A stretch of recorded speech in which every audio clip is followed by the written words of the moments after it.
राधे राधे दोस्तों, जय श्री श्याम। कैसे हैं आप सब लोग? आशा सब लोग बहुत अच्छे होंगे, मज़े में होंगे, बढ़िया होंगे। सुबह का टाइम हो रहा है, सभी लोग अपने अपने काम में व्यस्त होंगे। और यहाँ देखिए मैंने लगा दी थी मशीन मट्ठा करने के लिए। तो मट्ठा मेरा हो चुका है, मक्खन भी पूरा आ चुका है। बस थोड़ी सी ठंडा पानी डालूँगी और ये सब उठ जाएगा, क्योंकि आजकल तो बहुत जल्दी उठ जाता है। क्योंकि गर्मियों में दिक्कत होती है, पिघलता है, उसी में सब जाके पिघल जाता है, निकलता ही नहीं। आजकल तो बहुत अच्छे से निकल आता है। और ये शुद्ध गाय का है तो एकदम येलो है, देख लीजिए। मक्खन एकदम पीला है, वैसे वाइट होता है लेकिन उसकी वजह से गाय का है इसलिए एकदम पीला है। तो बस मैं उठा रही हूँ और थोड़ा सा ही ठंडा पानी डाला है मैंने। और अब मैं यहाँ नहा के आ चुकी हूँ, तो जल्दी से मुझे बनाना है खाना, क्योंकि फिर मुझे भी निकलना है। बच्चों के लिए मैंने नाश्ता बना दिया था, पराठे सेक दिए थे, तो बच्चे लेके चले गए लंच अपना। तो यहाँ मैं खाने बनाने जा रही हूँ मट्ठे के आलू, क्योंकि मट्ठे के आलू इन्हें भी पसंद है, मुझे भी काफ़ी पसंद है। मैंने तो इस बीच में खा भी नहीं पाया था। और मट्ठे में ना अगर आप थोड़ा सा बेसन डाल दीजिए ना, तो फिर कहना ही क्या है, मतलब फटता नहीं है बेसन बिल्कुल भी। आप सब्जी बनाएंगे ना तो बिल्कुल बेसन नहीं फटेगा, वो मट्ठा नहीं फटेगा। नहीं, मट्ठे के आलू मट्ठा फटने लगता है। तो यहाँ मैंने जीरा डालने के बाद डाल दी हरी मिर्च। और हरी मिर्च जब मेरी फ्राई हो गई, तब इसमें मैंने मसाले साले घोल के तैयार कर लिए थे, ये नॉर्मल मसाले जो हम सब्जी में डालते हैं। तो बस मसाले को मैंने कर लिया है फ्राई। इसके बाद आलू जो मैश करके रखे थे वो डाल दिए हैं आलू, और मसाले के साथ आलू को अच्छे से फ्राई कर लिया है। और जो मैंने मट्ठे का और बेसन का घोल बना के रखा हुआ है वो मैंने डाल दिया है। सबसे अच्छी बात इसमें ये होती है ना कि अगर आप इस तरीके से मट्ठा डालते हैं ना, तो थोड़ा देर चला के छोड़ देंगे ना, तो ये मट्ठा फटता नहीं है। वैसे आपको बहुत देर चलाना पड़ता है, क्योंकि मट्ठा फटने का डर रहता है। तो यहाँ मेरी सब्जी पक रही है, बगल में मैंने दूध भी रख दिया है, दूध भी गर्म हो रहा है मेरा। जी मेरी पक रही, तब तक मैं ले आती हूँ धनिया की पत्ती। और मैंने छोड़ दिया है, क्योंकि अब बबल्स आने लगे हैं, वो उबलने लगी है, तो मैंने छोड़ दिया है। अगर बीच में नहीं छोड़ते ना तो फटने का डर रहता है, इसलिए मैंने छोड़ा ही नहीं। अब पक रही, धीमी कर दी है, पकती रहेगी धीमे धीमे। तब तक मैं धनिया की पत्ती तोड़, क्योंकि सब्जी में वो भी मट्ठे के आलू में धनिया ना हो तो सब मज़े बिगड़ जाता है।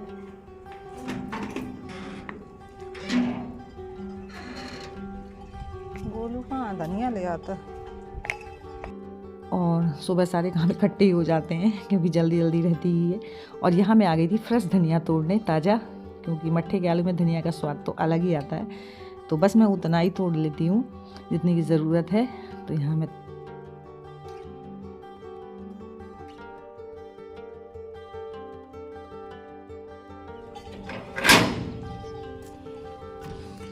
तोड़ ली धनिया।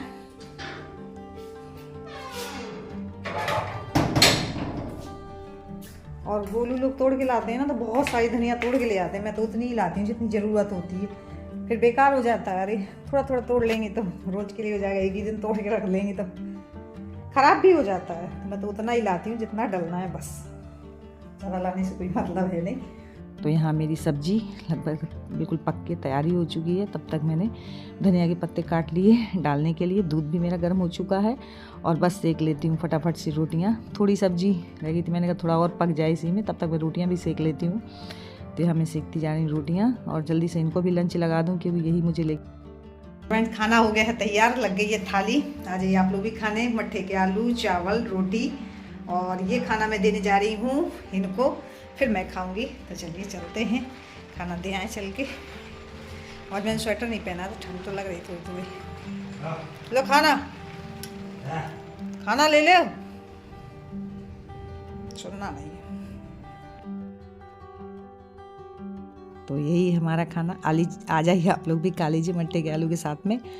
और इसके बाद में मैं जब स्कूल से लौट रही थी ना, तो यहाँ बहुत अच्छी फुलवारी है, देख लीजिए आप लोग। मतलब यहाँ से मुझे हटने का ही मन नहीं कर रहा था। इतने सुंदर सुंदर फ्लावर्स थे कि मैं क्या बताऊँ। मतलब पौधे थे, उसमें फूल लगे हुए थे। तो मेरा मन तो ये कर रहा था कि सारे पौधे मैं ले जाऊँ। तो ये बोल रहे थे कि लगा लो भी इतने पौधे ले जाके। तो मैंने कहा सब लग जाएंगे, देखने में इतने सुंदर लग रहे थे सच में। आप लोग भी देख लीजिए। और इस सीज़न के होते हैं ना, विंटर सीज़न के पौधे जो होते हैं फूल वाले, बहुत ही सुंदर, कई वैरायटी आती है। गर्मी में, रेनी सीजन में तो आती ही नहीं है। तो मेरा मन तो बहुत कर रहा था, लेकिन मैं कुछ ही ले जा पाई, क्योंकि इनका मन नहीं मुझे दिख रहा था, इसलिए।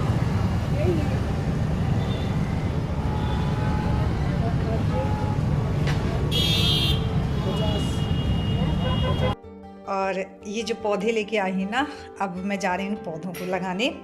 तो यहाँ देखिए, ये मैं खुरपी ना, ये मेरे पास नहीं थी, मैं बहुत परेशान होती थी, तो ये मैं इसको मेले से लेके आई थी, ताऊ जी के मेले जब लगा हुआ था ना तब लेके आई थी। तो चलिए खुरपी ले चलते हैं, बाकी हमारा पौधा तो रखा ही हुआ है। चलो गोलू बेटा हेल्प के लिए मिट्टी ले आना। गोलू, ए गोलू चलो। अच्छा पहले वो फूल, वो पेड़ उठा लो, पौधे, फिर इसके बाद में ये मिट्टी ले आना। मैं चल रही हूँ तब तक ऊपर। और वजन वाले काम ना सारे मेरे बच्चे ही बहुत अच्छे से हैंडल करते हैं, मुझे करने ही नहीं देते। ले आओ ले आओ ले आओ, चुनमुन ले चलो, ले चलो ना, रुको रुको रुको रुको, मैं ले चलूँ। और घर में आके मैंने थोड़ा देर रेस्ट किया। रेस्ट करने के बाद मैं ऊपर आ गई। मैं आपको अपने गमलों की हालत दिखाती हूँ। 1 महीने से मैं ऊपर बिल्कुल छत पे आ नहीं पाई थी। सब लोग मना करते थे कि छत में मत चढ़ना, सीढ़ियाँ मत चढ़ना, ये वो। तो यहाँ ना गुड़ाई भी नहीं हो पाई। तो जो गुड़हल मैंने लगाए हुए थे, ये पता ये वो वाला गुड़हल है, ऑरेंज कलर का होता है, बहुत ही सुंदर था। देखिए वो भी एकदम मुरझाया जैसा हो गया है, क्योंकि इसमें गुड़ाई नहीं हो पाई, मिट्टी भी नहीं बदल पाई। मैं क्या करती हूँ, मिट्टी बदलती रहती हूँ, अगर नहीं बदल पाती हूँ तो गुड़ाई कर देती हूँ उसकी। तो इस वाले गमले की पूरी मिट्टी हटाई है हमने, और ये ताज़ी मिट्टी मंगाई है, उसको फोड़ रही हूँ, फोड़ के एकदम महीन करके इसी में थोड़ा सा खाद मिला दूँगी। फिर इसको, इस पेड़ को, इस पौधे को फिर लगाऊँगी। तो मिट्टी भी चेंज करना बहुत ज़रूरी होता है, गुड़ाई करना। तो यहाँ कुछ भी नहीं हुआ, तो काफ़ी पौधे तो मेरे ऐसे ही सूख गए मेरी बगैर देख रेख के, लेकिन हो गया। अब आगे से ध्यान रखूँगी। तो यहाँ मैं मिट्टी भर रही थी, और ये जो पौधा है ना, इसका ये जो था पैकेट काफ़ी टाइट था। तो अभिषेक बोला था काटो मैं लगाऊंगा। हेल्प करने के लिए मेरे बच्चे दोनों ही बहुत हेल्पफुल हैं, जहाँ भी देखते हैं वहाँ सब में आ ही जाते हैं। तो ये वाला तो लग गया है गमले में, तो बस मैं थोड़ा थोड़ा सा पानी डाल रही थी। और ये जो गेंदे का है, गेंदा वाला यहाँ लगा दिया है। और फ्रेंड्स अब हो चुका है हम लोगों का रात का खाना सबका। तो बस यहाँ मैं किचन क्लीन कर रही थी, जो कि लास्ट काम रह जाता है। बर्तन वगैरह सारे धुल ही चुके हैं, और बास्केट मैंने नीचे रख दी है उतार के, क्योंकि यहाँ स्पेस कम हो जाता है। और फ्रेंड्स अब बज रहा है रात के 10:30, और बच्चे लोग अपना पढ़ रहे हैं, उनकी टीवी चल रही है, और मैं काम से फ्री हुई तो मैंने कहा चलो बहुत ज़रूरी टॉपिक पे मुझे आप लोगों से बात करनी है। और बात ऐसी है कि जो आप लोगों से ही निकल कर आई है बात, जो मेरे विषय की है। मेरे विषय की क्या, हम चारों बहनों की, मतलब बड़ी वाली दीदी की, मेरी, छोटी वाली रमा की, और फिर शिवानी की, मतलब हम चारों बहनों की ही बात है, जो कि आप लोगों ने ही, आप मतलब हमारी फैमिली ही है। जो भी हमारे सब्सक्राइबर्स हैं, जो हमें पर डे देखते हैं, तो वो हमारी फैमिली ही है यूट्यूब। उन्हीं में से एक बात निकल के आई है, यानी एक सब्सक्राइबर हैं, हमारी सब्सक्राइबर, ये व्यूअर्स हैं जो हमें देखते हैं। मैं उनका नाम तो नहीं लेना चाहती, उन्होंने ऐसी बात बोली है जिसके बारे में मुझे बोलना ही पड़ा। वैसे मैं बहुत ज़्यादा कमेंट्स को इग्नोर ही करती हूँ, मैं ज़्यादा माइंड में लेती नहीं हूँ, लेकिन वो कमेंट्स ऐसा ही है कि आप लोग भी सुनेंगे तो आप लोगों को भी बुरा लगेगा। उस कमेंट्स में क्या था कि चारों बहनों ने अपने अपने हस्बैंड को नौकर बना के रख दिया है, नौकर बना लिया है। तो ये बताइए आप लोग कि भला ऐसा कहीं होता है? हस्बैंड वाइफ का जोड़ा होता ही किस लिए, इसीलिए होता है ना कि एक दूसरे के दुख सुख में साथ दें, इसलिए होता है ना। और आप लोगों ने मेरी सिचुएशन देखी ही कि मैं मतलब 1.5 महीने से, मुझे 1.5 महीना हो गया ऑपरेशन करवाए, तो उतना ही मैं काम जो मतलब मेरे से नहीं होता सब लोगों के जाने के बाद में। भाई साहब के घर में काम इतने टाइम तो कोई भी नहीं रुक सकता, लेकिन मेरा सब ने बहुत सपोर्ट किया। और अभी तक मैं बता दूं मेडिकल लीव में थी, तो जॉब का भी मेरे पास बर्डन अब है ही। अभी तक तो मैं मतलब मेडिकल लीव में चल रही थी जब मेरा ऑपरेशन हुआ था अब तक, और अब तो मुझे सब कुछ देखना है, घर भी देखना है, बाहर भी देखना है, बहुत कुछ देखना पड़ता है। फिर भी अब आप लोग बताइए, मेरे ब्लॉग में आपको देखने को मिलता है कि ये बहुत सारा ज़्यादा काम करते हैं, क्या नहीं करते हैं। अगर करते भी हैं तो इसमें बुराई क्या है, एक दूसरे के लिए होता है, दुख सुख में एक दूसरे का साथ देते हैं। आप लोगों ने सबको लपेट लिया, रमा भी हो गई, शिवानी भी हो गई। तो भाई मेरी आपसे हाथ जोड़ के विनती है कि आप ब्लॉग देखते हैं, अच्छी बात है, लेकिन मतलब ऐसा मत उसमें घोलिए कि जिसमें, क्योंकि ब्लॉग में जो कमेंट्स आते हैं वो मेरे साथ हस्बैंड भी पढ़ते हों और भी सब लोग पढ़ते हैं, तो उसमें मतलब ये मतलब एक तरीके की हीन भावना आती है पढ़ के ना, मतलब बुरा लगता है कि देखिए कहीं ना कहीं हमको इस तरीके का बनाया जाता है। तो प्लीज़ इस तरीके के कमेंट्स ना करें। अगर आप किसी को अच्छा नहीं बोल सकते ना तो आप बुरा भी मत बोलिए, ताकि कहीं ना कहीं मैं बता दूं, मैं तो काम कर ही नहीं पाती। आप लोगों के कमेंट्स देख के मतलब मुझे भी काफ़ी हौसला मिल जाता है काम करने का। बहुत ज़्यादा हौसला मुझे आप ही लोगों से मिलता है काम करने का। यहाँ तक कि मैं ऐसे हालात में थी तभी मैं ब्लॉग बनाती ही थी। और फ्रेंड्स बहुत सारी बातें हैं जो मैं आप लोगों से ही सीखती हूँ। मुझे आपके कमेंट से बहुत सारा हौसला मिलता है, मैं मोटिवेट होती हूँ काम करने के लिए। और आप भी मुझे डिमोटिवेट कर दोगे तो फिर काम कैसे चलेगा। मतलब कहीं ना कहीं मन हताश हो जाता है कि हम इतना ब्लॉग बनाने के लिए मेहनत करते हैं, फिर उसमें इस तरीके के कमेंट्स आएँ। तो प्लीज़ ऐसी गंदगी ना फैलाएं। और ऐसा नहीं है कि मैं ब्लॉग ही बनाऊं तो ही मेरा चलेगा, ऐसा कुछ नहीं है। मैं एक कम्युनिकेशन जोड़ना चाहती हूँ, क्योंकि बीच में गैप हो जाता है तो फिर दूरियां भी बढ़ जाती हैं।